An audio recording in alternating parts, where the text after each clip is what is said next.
Well, the first time I went to Cuba for spring training, it was military in every sense of the word. We were stopped.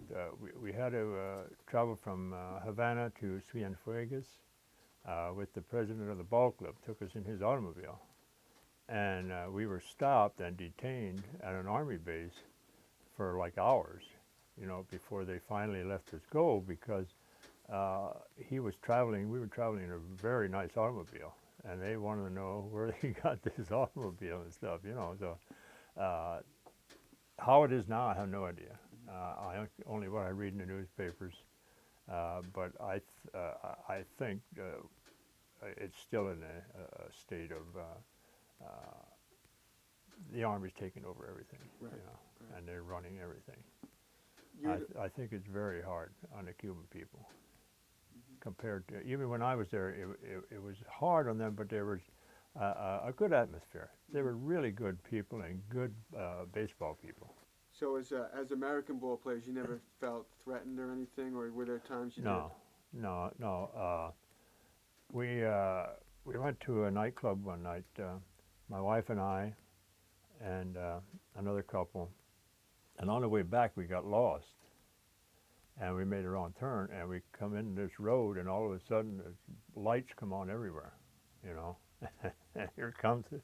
We drove into an Air Force base, and here they come with their guns and everything, and we got across to them that we were ball players.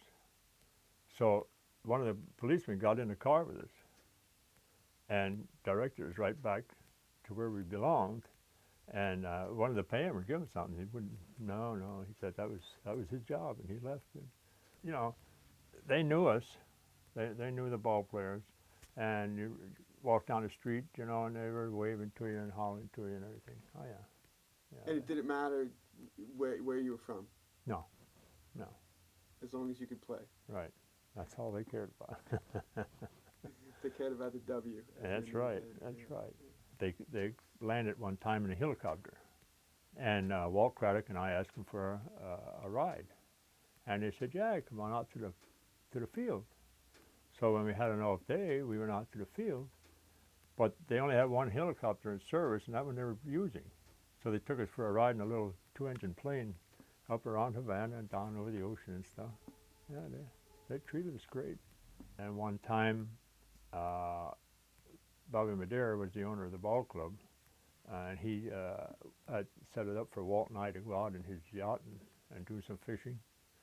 And we didn't catch anything, but that was neat. That was neat. What was it like? What was the atmosphere like at the ballpark? Especially now you're playing for the hometown team too. Oh, they loved us.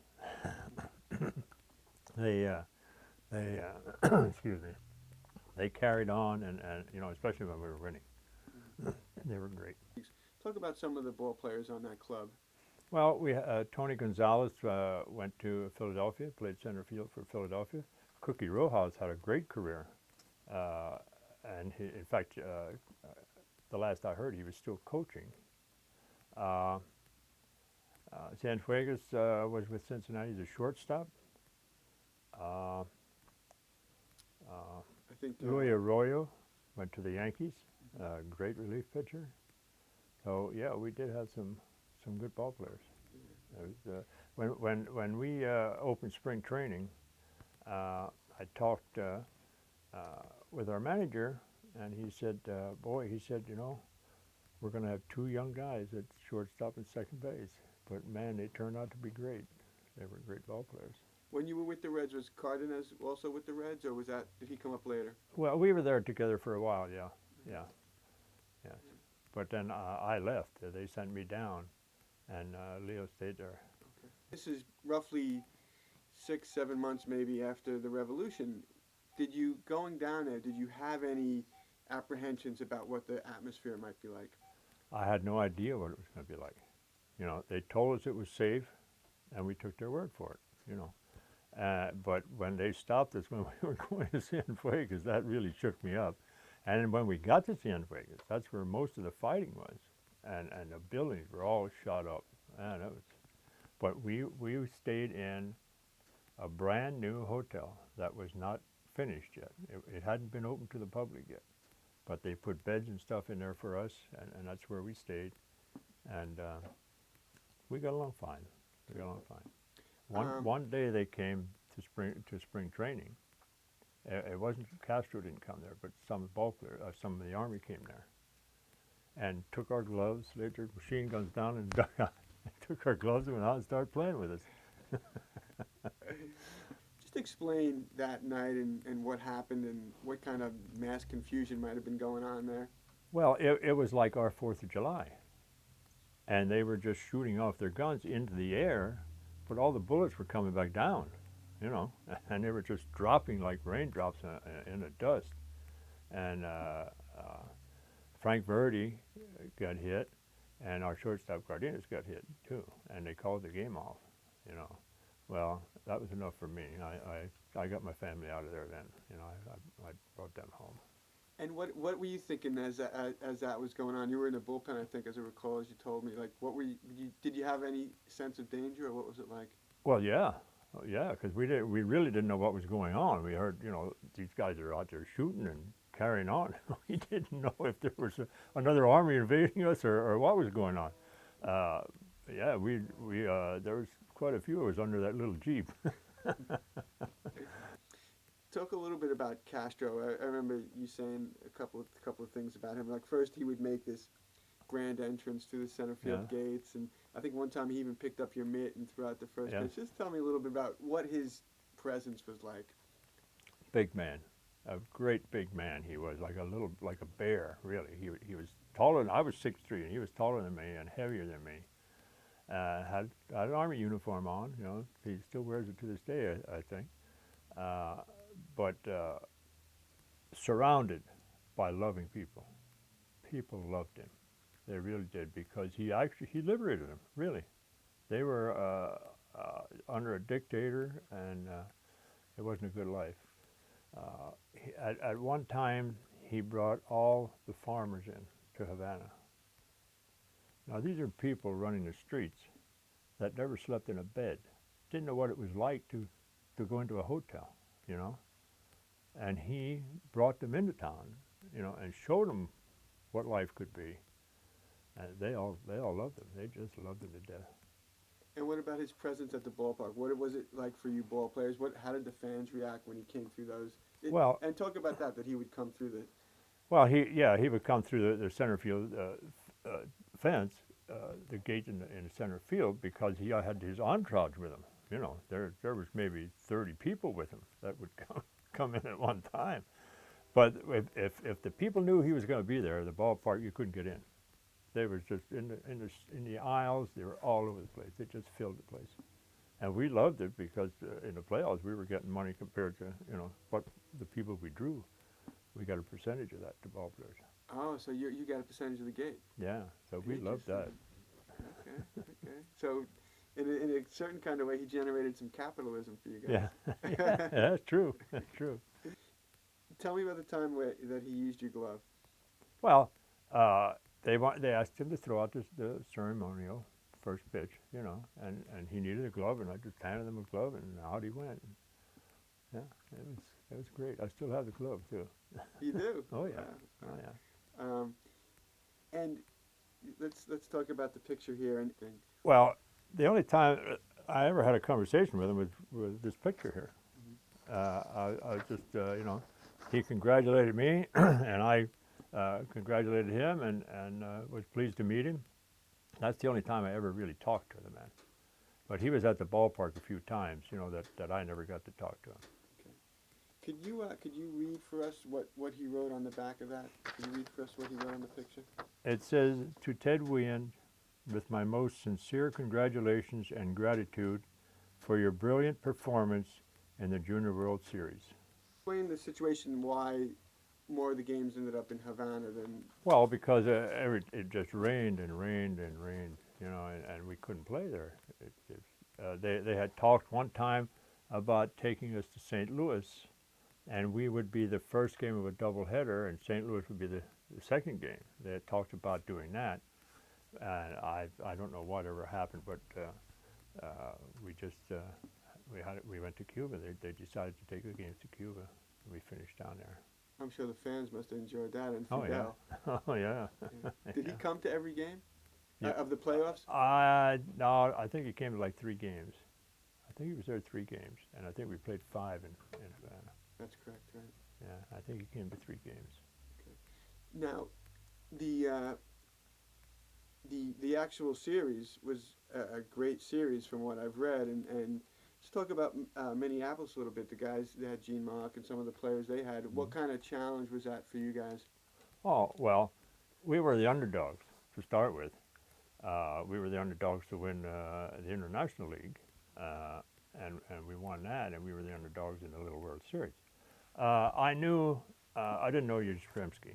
I didn't know him, but they had a big outfielder that I played against in the Texas League. I knew him. I played with Billy Moffitt in the Texas League, and I knew Billy.